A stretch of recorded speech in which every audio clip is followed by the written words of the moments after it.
right, B. Who are you and what's your game?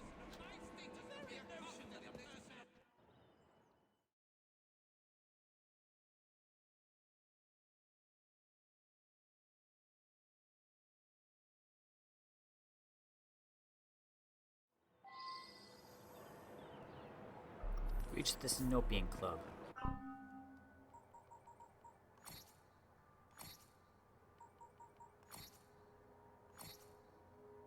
Corrupt Practices Act.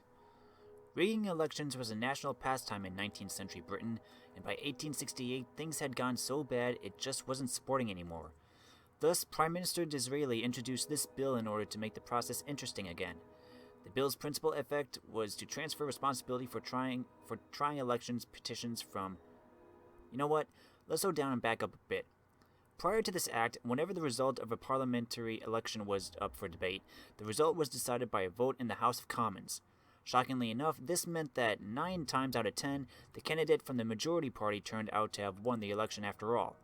Disraeli's new law moved responsibility for deciding election outcomes to a special triumvirate appointed from the Court of Common Pleas, the Exchequer of Pleas, or the Queen's Bench, which meant that to rig an election, you now had to buy off 2 judges instead of an entire House of Parliament.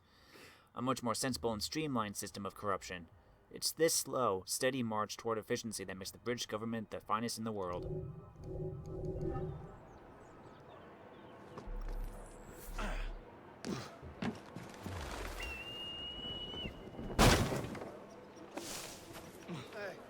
Excuse me, sir.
Please turn around.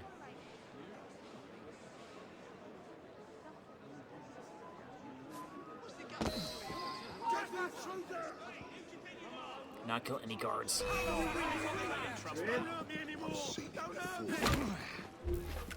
He's mine. Oh, come on.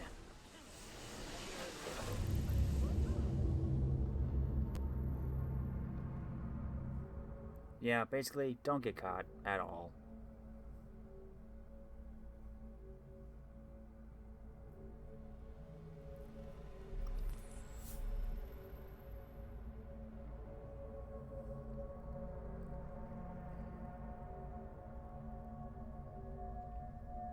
Too bad we can't use sleep darts.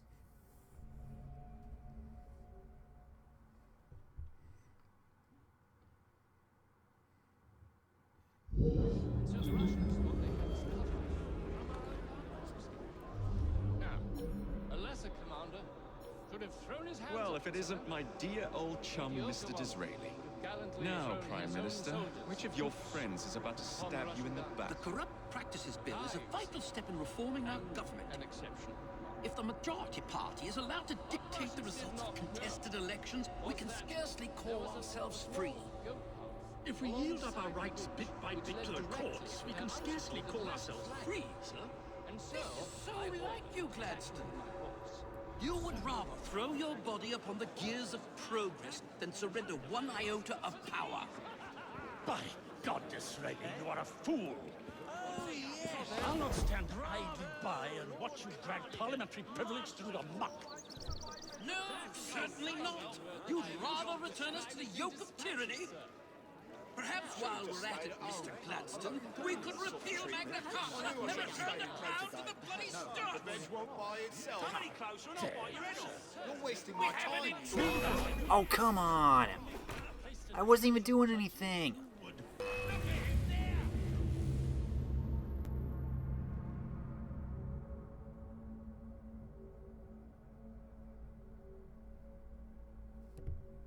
God dang it.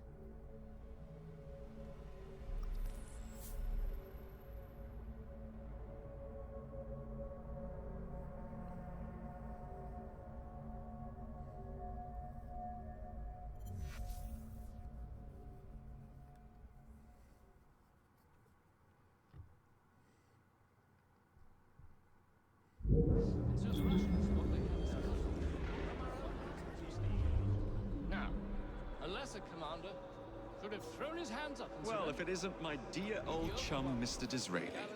Now, Prime Minister, which of your friends is about to stab you in the back? The Corrupt Practices Bill is a vital step in reforming our an exception, government. Commander. If the majority party is allowed to dictate the results of contested elections, we can scarcely call ourselves free. If we yield up our rights bit by bit to the courts, we can scarcely call ourselves free. And so, So like you, Gladstone. You would rather throw your body upon the gears of progress than surrender one iota of power. By God, Disraeli, you are a fool. Oh, yes. I'll not stand idly by and watch you drag parliamentary privilege through the muck.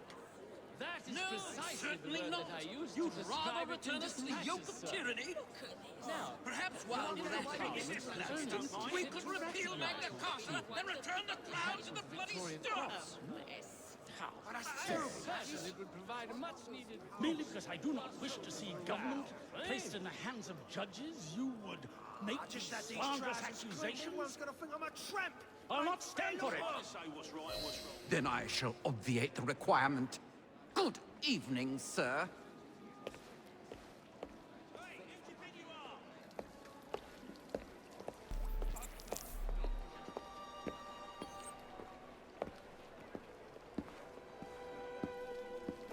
Oh, bloody hell, I knew it. B, I presume.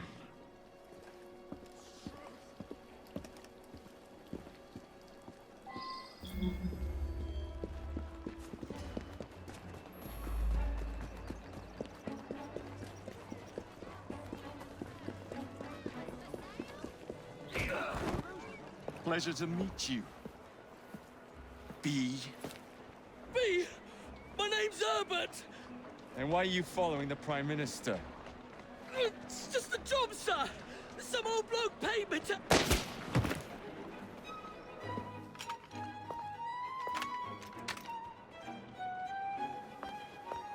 Smug bastard. Avoid all okay. I hope that means I can dodge.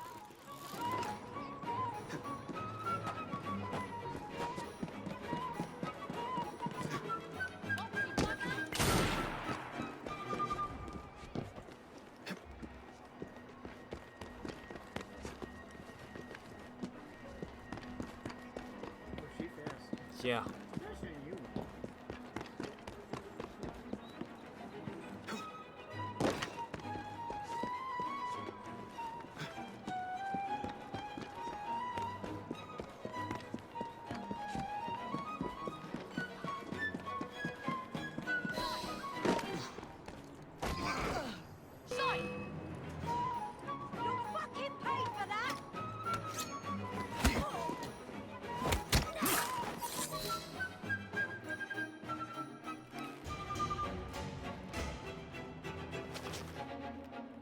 Bloody hell! Where'd you come from? Well, I was born in Crawley, but that's by the by. Who are you working for? I never got his name. Old chap, big moustache, wore some kind of uniform. Who's ours, maybe? What's his game? Please, you'll kill me. And a 3-story drop will shatter your legs and send you to the workhouse. Difference is you can run from him. Tomorrow! My lads are going to attack the Prime Minister's carriage on the way to Parliament. Perfect.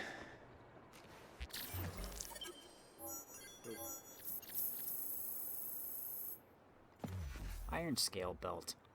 All right, just stop. I don't want any more of this. Don't make it any worse. Just please stop. Night-night.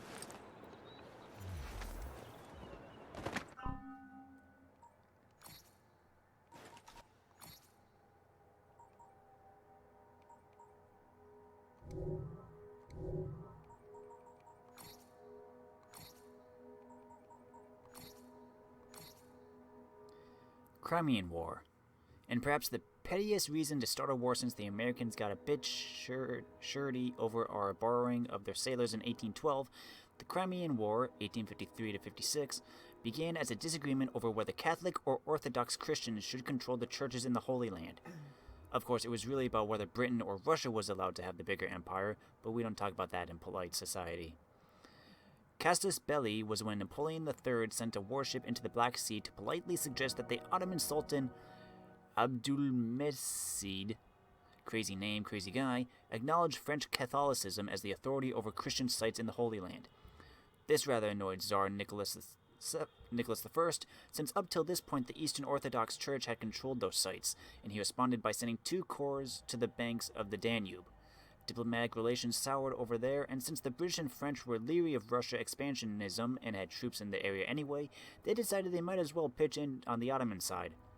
As you'd expect from the name, most of the conflict was fought in the Crimea, with the Russian Empire on one side and an alliance of Britain, France, the Ottoman Empire, and Sardinia on the other.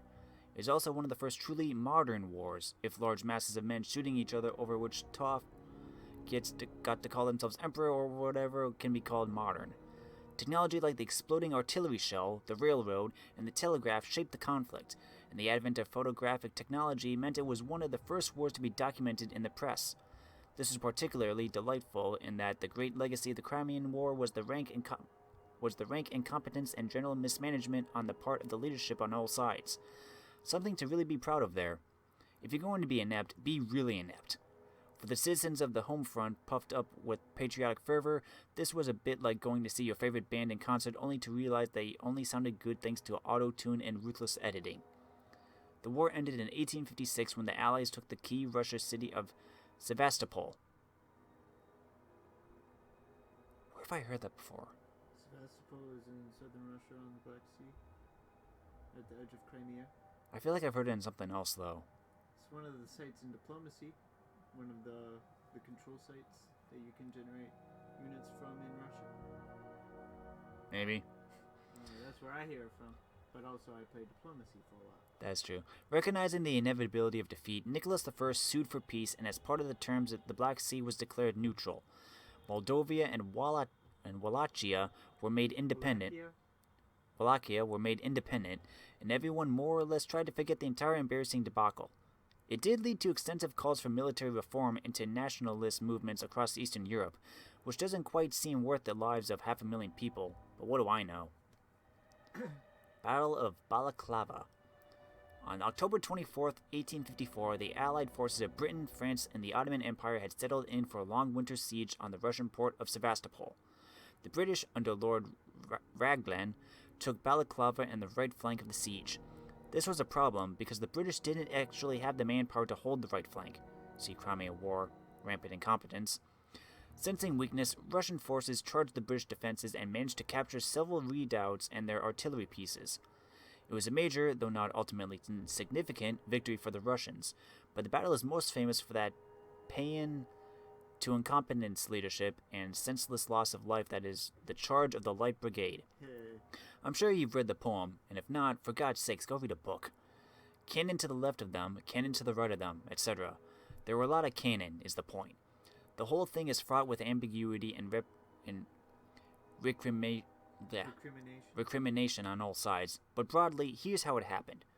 Lord Raglan, the overall commander of the British forces, gave the order to Lord Lucan, who commanded the cavalry forces, to send the Light Brigade to harry the Russian forces who had seized the artillery positions on the south side of the battlefield. Unfortunately, the courier who brought the order to Lord Lucan didn't deliver the information clear enough. Lord Lucan ordered Lord Cardigan, who commanded the Light Brigade, and was incidentally Lucan's brother-in-law and who hated him intensely, to charge a fortified Russian artillery position at the end of the valley. If you begin to notice a common theme of Lord this and Earl of such and such massively cocking up operations, you've hit upon the key problem with allowing bored aristocrats to buy officers' commissions. At any rate, despite this order to make as much sense as strip naked and dance the Argentine tango with sight of the Russian guns to demoralize the enemy, Lord Cardigan duly led his men into the teeth of the enemy artillery. The net result was that the Light Brigade suffered roughly 40% casualties, the Russians were very confused, and Lord Cardigan, upon seeing that the battle was lost, buggered off back to his private yacht for steaks and champagne. It was that sort of war.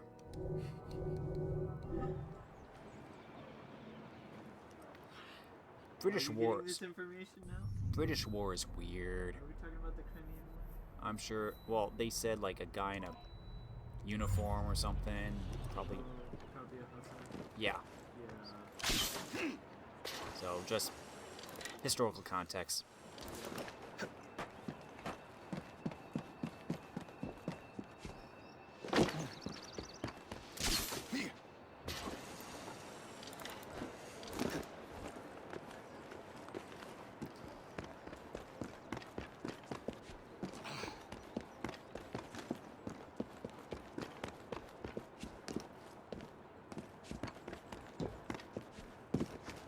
We'll do one more mission.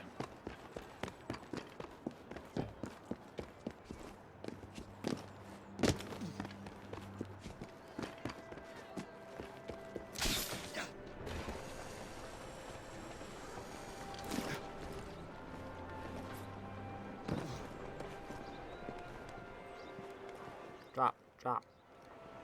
Jacob, just drop.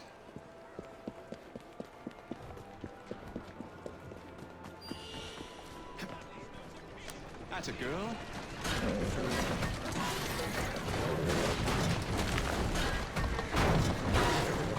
Steady on.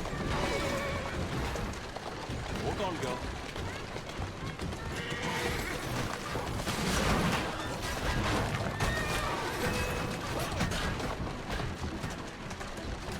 Keep moving.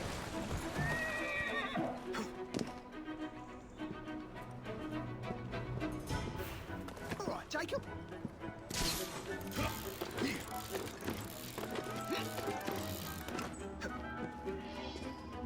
Jacob plans to warn the Prime Minister of the threat to his life and question him as the identity of the man in uniform named B.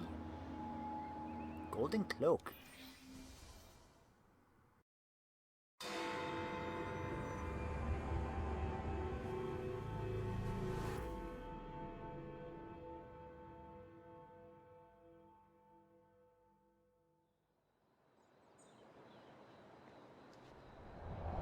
So much for the house call. I'll have to find a way into that carriage.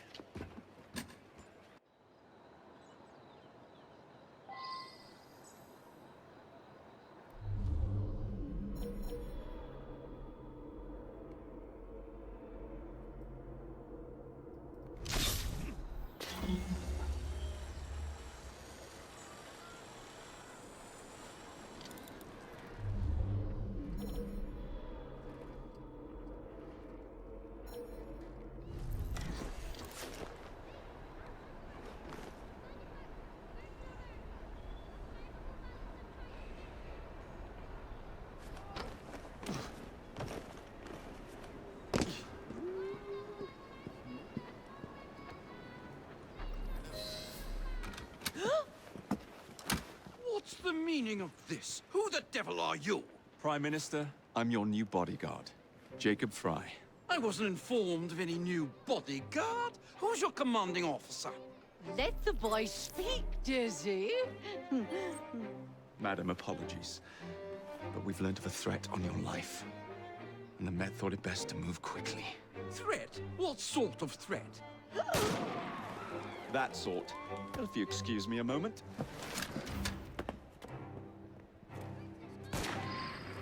Where'd they come from? Keep the range. Okay.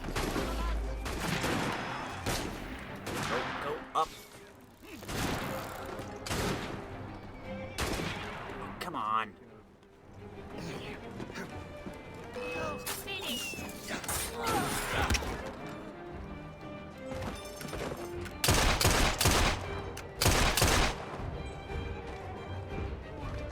Yep, I see.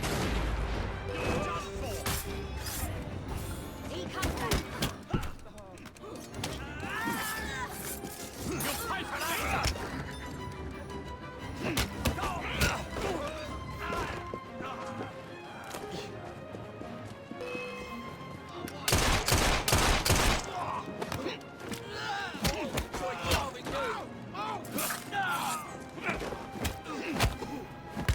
Yeah, I'm fully leveled up. I have the best gun.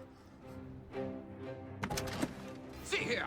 What's all this? Not so fast, Your Excellency.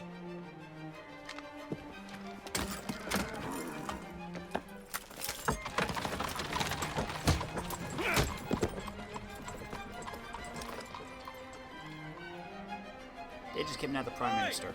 Get back here with that Prime Minister! Slow down now. No problem.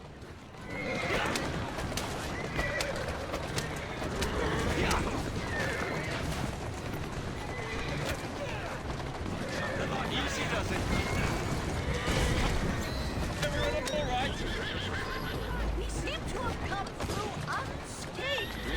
You have our thanks, Mr. Fry. It was Gladstone. I bet my life. This is perfectly in keeping with this stinking lack of carriage. Welcome to Jacob's driving lesson. Show yourself, you venomous muck snipe! And he's hardly going to be in the van with a cudgel, is he? Who's a good horse?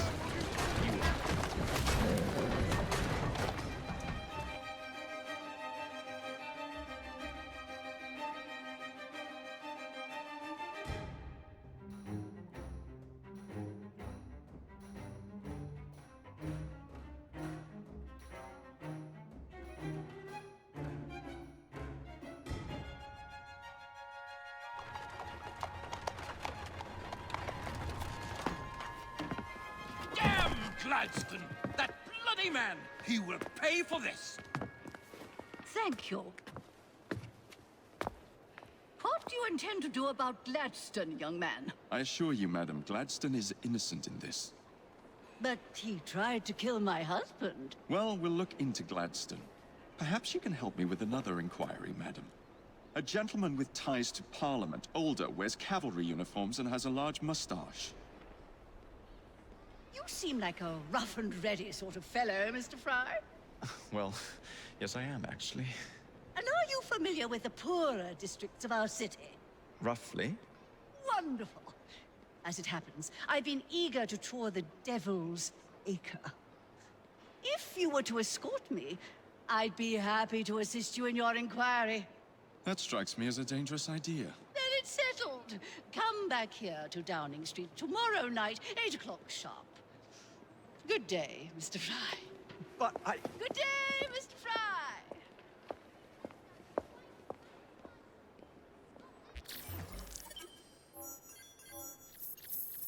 Hopefully there are no Slitheen in Downing Street.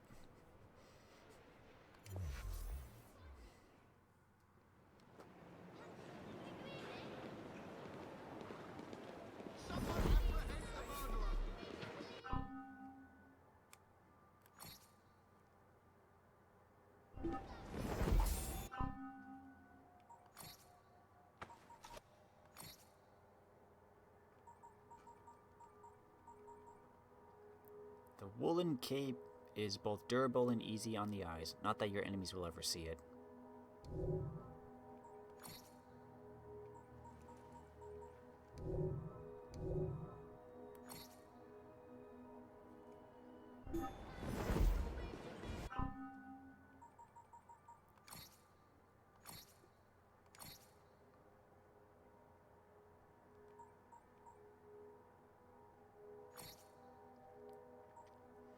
William Gladstone, born December 29, 1809, died May 19, 1898.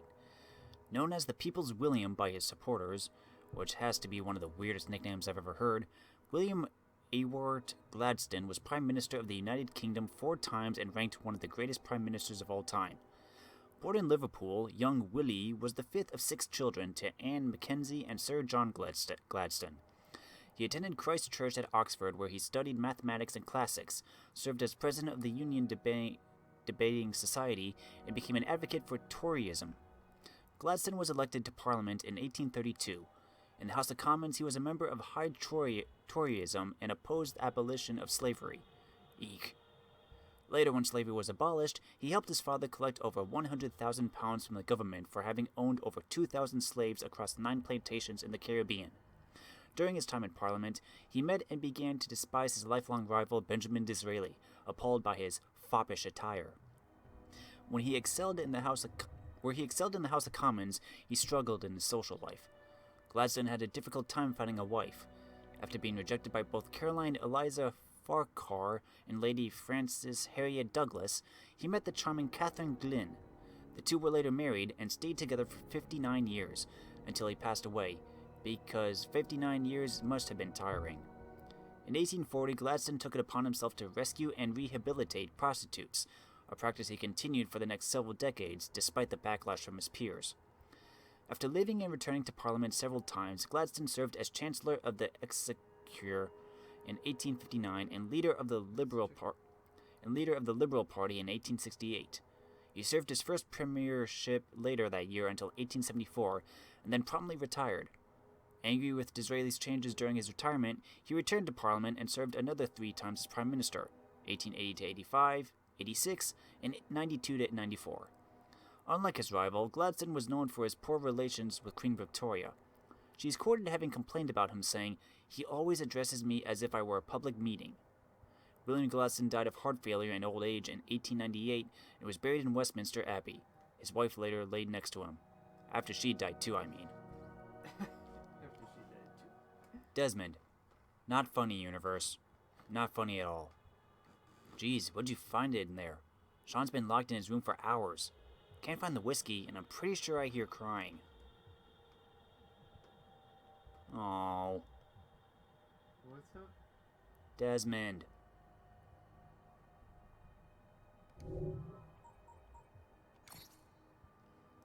Benjamin Disraeli, born December 21st, 1804, died April 19th, 1881.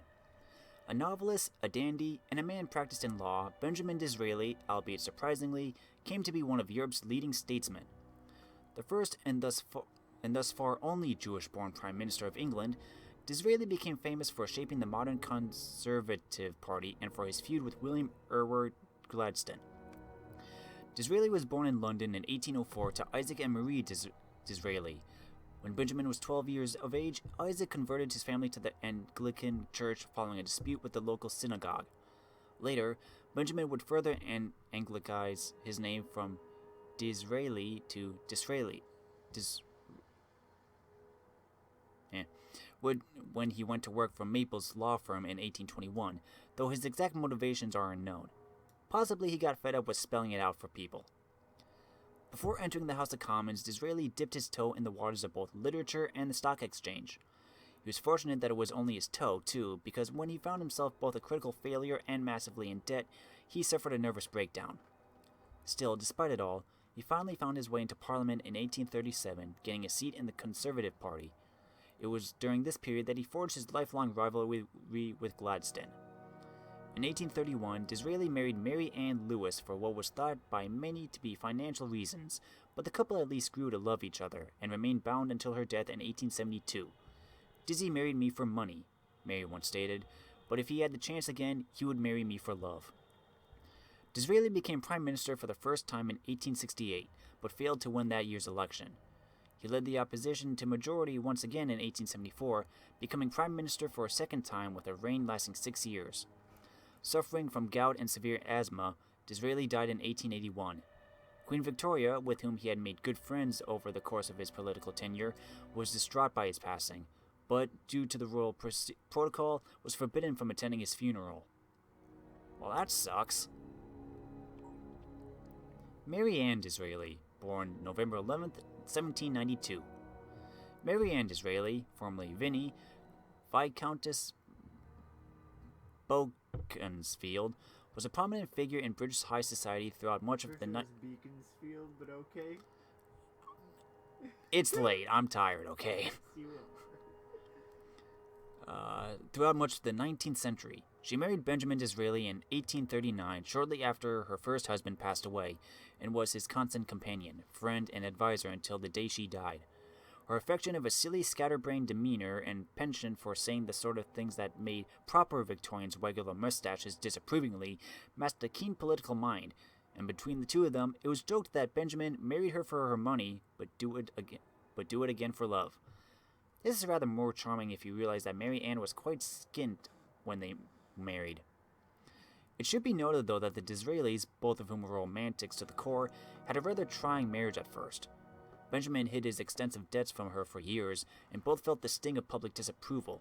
The Victorian tabloids made today's bad boy sightings and illegitimate alien love children look downright reputable.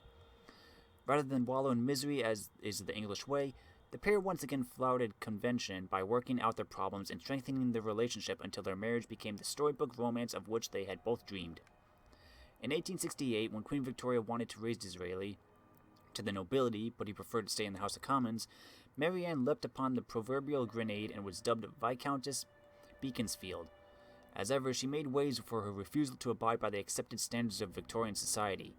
At court, her outfits frequently outdid the Queen's, and once she joined the ranks of the nobility, she seized on every opportunity to show up the ladies who had once scorned her. Yet she was also active in many charitable causes, organizing aid for the less fortunate. She also put her keen political mind to work on the campaign trail with her husband, winning hearts and minds through sheer baby-kissing determination. By the time of her death, the Disraelis were celebrated throughout Britain as a shining example of the joy, contentment, and success a proper union could bring. Mary Ann Disraeli is buried along with her husband, who outlived her by several years, at the Church of St. Michael and All Angels in Hughenden, Buckinghamshire.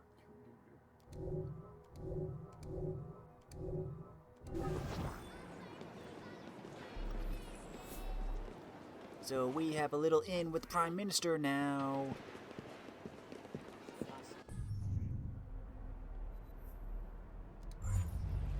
Now we're gonna go basically on a little walk through Devil's Acre.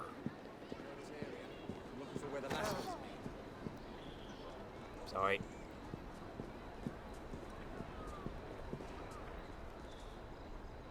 Boudinot will protect you from a leap in the dark. Could you be beat?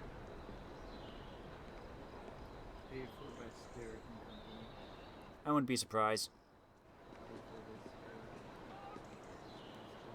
Uniform, mustache, B.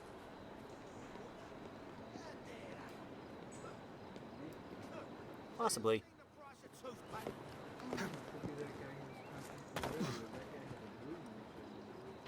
Well, maybe. I don't know. We just know uniform. Driving Mrs. Disraeli. Hello, Desmond. Sean, why don't you go take a break for a while?